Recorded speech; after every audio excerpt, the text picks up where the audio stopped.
my expectations were a little bit too high for this book. So let's read Famous Last Words by Gillian McAllister. I'm gonna update you with my thoughts as I read the book. Can I figure out why this happened before our character can? That's what I expected the book to be. I expected it to be that intense the entire time because it always wants to take you in one direction and then whoo, put you in another. You can't get over it when people think you will. And what was the point of that? I'm so excited to read this book. Okay, yeah, Gillian McAllister is one of those authors whose books have just like have such a chokehold on me that I see the name and I'm like, oh, I need to buy this. Like, doesn't matter what the book is about, I need to buy this kind of vibes. My favorite book of hers is Wrong Place, Wrong Time, and that was like a time travel murder mystery thriller. It was so good. I could not put it down. I was like sweating reading the entire thing. I was like, oh, I gotta figure out what happens. Like, what's gonna happen? Like, it was super, super cool. And so seeing that she has a new book out, I'm like, well, obviously I have to read that because like Gillian McAllister. So from my understanding, Famous Last Words follows our main character, Camilla, and she has been married to this guy. It's a wonderful time. They have a newborn daughter or newborn son. They have a new baby and everything seems to be going well. But then one day he writes her like this kind of cryptic note and he's missing. And she's like, oh, where's my husband? And she gets a call from like the police and they're like, hey, your husband is in a hostage situation. She's like, oh no, my husband is a hostage. And they're like, no. Your husband is the person holding these people hostage. He's the guy with the pew-pews.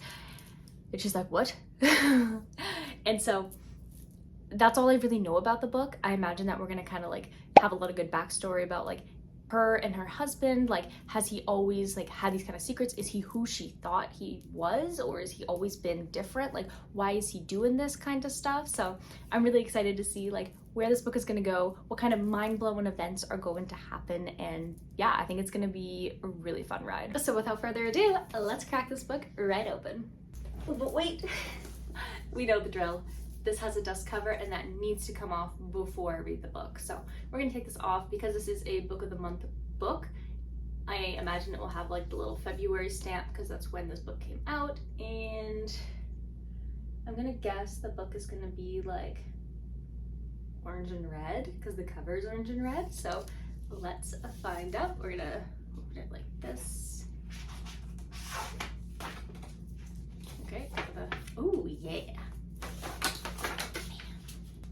Pretty good. I got it right this time. Awesome. So okay, let's read this book for real now.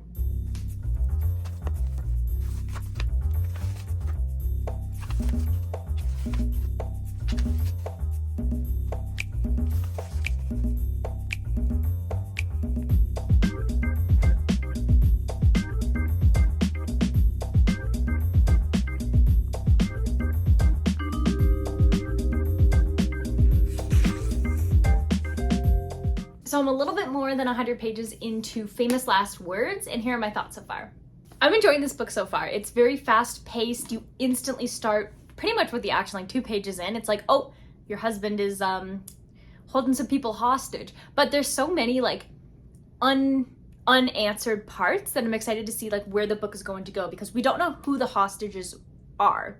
They had like their faces were hidden. We don't know why Cam's husband Luke is doing this. He doesn't seem like he wants to do it. She's trying to think back to like moments in their marriage where maybe he was acting like really stressed, and there's like really small things that are starting to appear. And so it's very interesting because it's like, okay, this is like the hostage situation. This is what's going on. We're getting introduced to the hostage negotiator, Niall, and he's been doing this forever. And so it's cool to get kind of his perspective as somebody who does this all the time. And then from Cam's perspective as the wife, and she's like, she can't believe it. She's like, what's going on? And she's focusing in on random kind of things like the police guy's tattoos. I'm like, I wonder if that's important or not, because in a book like this, every single thing that you think maybe is just like random turns out to be incredibly important. So I'm keeping my eyes open, my eyes peeled to figure out like, can I figure out why this happened before our character can? Honestly, I don't believe that I can. I can never figure out who like the big twist in like a thriller book is, but I mean, that's where we're at so far. So my theory, and this isn't a spoiler because I have not finished the book, this is just what I'm guessing from the 100-ish pages, which is the first act of this book, what I think is going on. I think that Luke had been involved in something. Maybe he discovered something a little bit sketchy, because he was a journalist before. So I think he discovered something that he shouldn't have. And maybe he took something as like a piece of evidence, but he never followed up on it. And so when this robbery happened, which is something that Cam remembers, that there was a robbery that happened, but nothing was stolen. But perhaps something was, and she didn't know, because it also turns out that Luke had never actually called the cops to report this robbery, but Cam thought he did. And so that's something that kind of happened as well. So I'm like, okay, interesting. But also like the hyper focus on the cops and their tattoos and that kind of stuff. I think that the cops are involved in our blackmailing him in a way. And that's why Niall is kind of our focus, not like the cops, where Niall's kind of like, okay, these guys are like trying to just like escalate this hostage situation, but like he just needs to talk to Luke and understand what he's thinking and feeling, but it feels like the cops are pressuring him not to. So I think that there's something there, and I think that they are forcing Luke to do this, and maybe he kind of snaps and it's like, maybe these are actually the people who are blackmailing him who are the hostages, and there's that, or they're like witnesses of sorts and Luke has to get rid of them to maybe go back to living his normal life, but he can't live his normal life now because like he's taking people hostage. So yeah, that's kind of where I am. It's very messy. It's very all over the place. You can see like the red strand going. So yeah, that's where we're at. So right as I finished kind of like this part, there's this part that's like, okay, 7 years later. And I was like, what? So I don't know where the rest of the book is going to go. I thought it was just going to be that part was going to be the entire book. But now it's a 7-year time skip. So I'm curious to see like what has happened to Cam, what has happened with her daughter Polly, like how is she kind of dealing and living her life with everything that happened with her husband and the hostages? And I'm not sure, so I'm excited. I didn't think the book was going to go in this direction, but I'm excited for that, and I have no idea what's going to happen next, and I'm excited about that. So I'm going to continue to read this book, and I'll update you around the halfway mark, so I will see you then.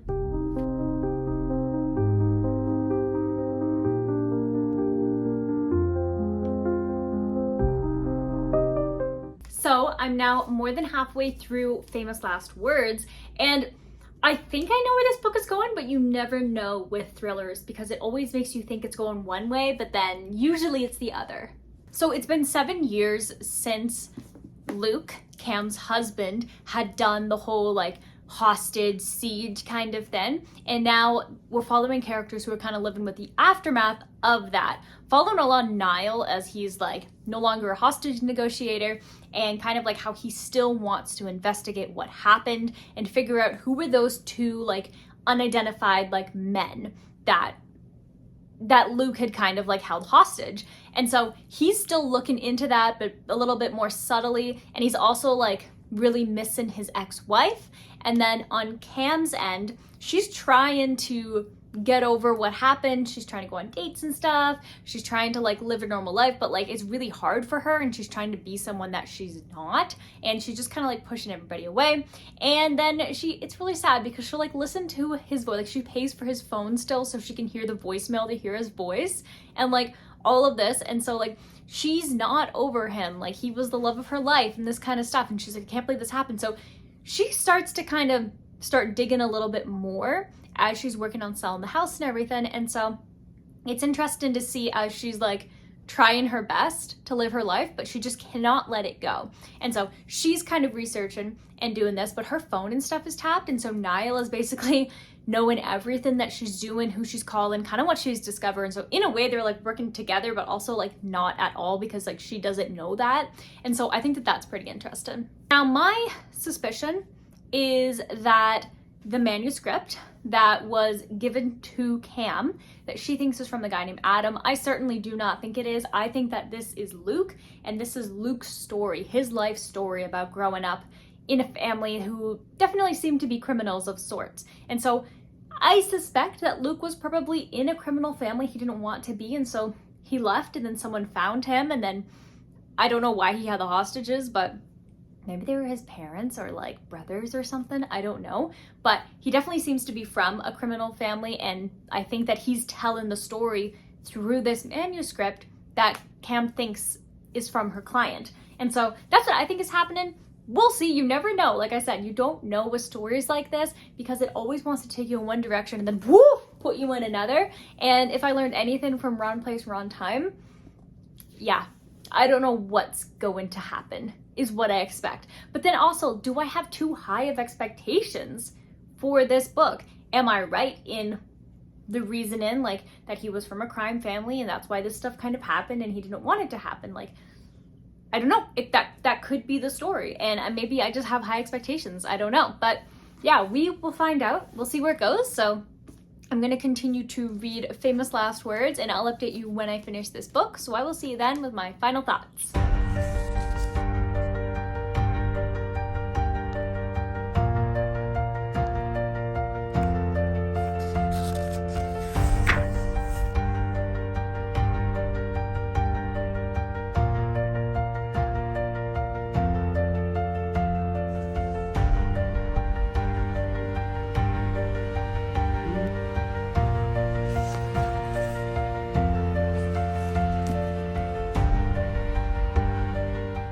Last night I finished Famous Last Words, and I think I had my expectations a little bit too high, which is, I mean, it happens sometimes, but this was still a fun read.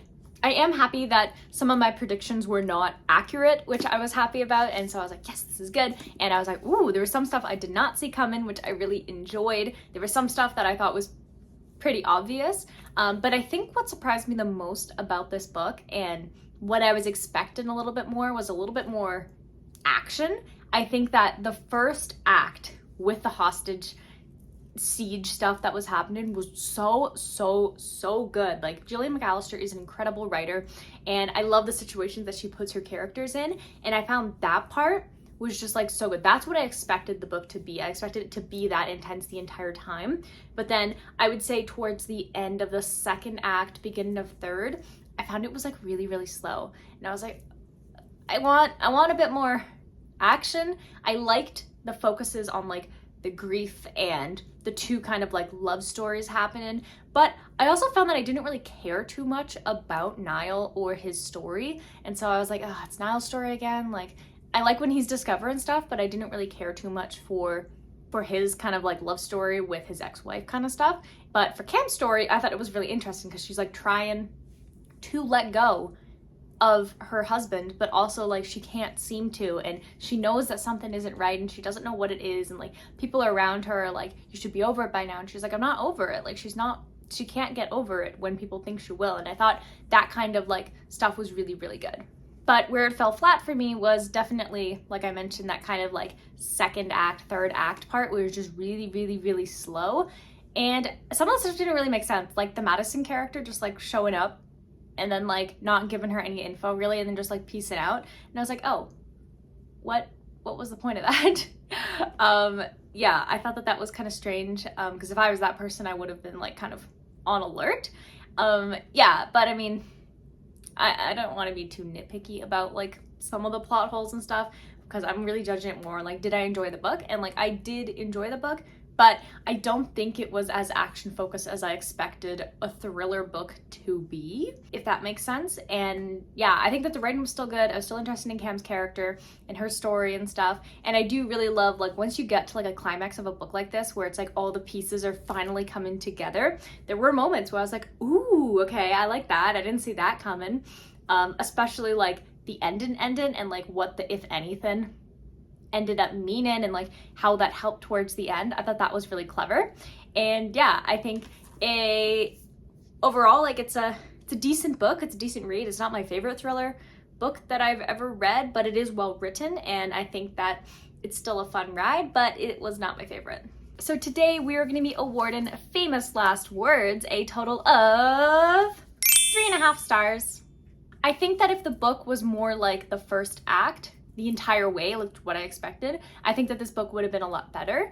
I really wish they just cut out that third act, to be honest. And yeah, I didn't really care too much about Niall's story, but I think it would have been cool to see like other perspectives of other characters, or really just having Cam more actively going and digging. And I think that was one of the things that I kind of expected from a main character, that like, she's kind of this, she's not a cop, she's not a detective, but she's kind of putting the pieces together, but she doesn't put them together in the way that I would want her to, if that makes sense. I felt like she was too normal, I guess, of a person. I want somebody who's just like manages to figure everything out and like put all the pieces together and be in these life or death kind of situations. That's what I kind of expect. So yeah, my expectations were too high for this book, but I still think that if it sounds interesting to you, definitely read it. But it is more of like it isn't like a super action-y thriller. It's action, but then it focuses a lot on love and grief and stuff, and then ends with some action. But yeah, it's okay. The next book that I'm going to be reading, I'm so excited to read, is Rebel Witch by Kristen Ticcarelli. This is the second book in the Crimson Moth series, and I am so excited. This book arrived at my apartment when I was traveling Europe, and so I knew it was there, and I'm like, oh, it's just tempting me, it's right there. And so finally I'm back, and I can finally read this book, and I'm excited. So if you're interested in watching me read Rebel Witch or any other book that happens to be on my never-ending TBR, definitely hit the subscribe button if you haven't already, and turn on the bell notification. That way you get notified anytime a new video comes out. If you enjoyed this video, definitely hit the like button, and pretty cool, I'm also a YouTube partner, yay! Which is pretty cool. And so what that means for you is that you can get exclusive access to videos before that they're published. You'll get comment reply priority. You'll have really cool emojis, which in my opinion are the coolest part. You get a cool loyalty badge, so when you comment, you'll have this little special badge right by your name, and everyone will know that you're kind of a big fan, and I think that that's really cool. So all proceeds towards becoming a member of my channel go towards me getting more books, and that way we can read more books together on this channel. You can also recommend me books. Always open to ideas. I do have a very, very long queue of books, but don't worry, I will get to your books eventually. Yeah, so if that sounds interesting to you, all the information is in the description to this video. And with that, I'm gonna wish you warm wishes and fish kisses, and I'll see you in the next video. Bye!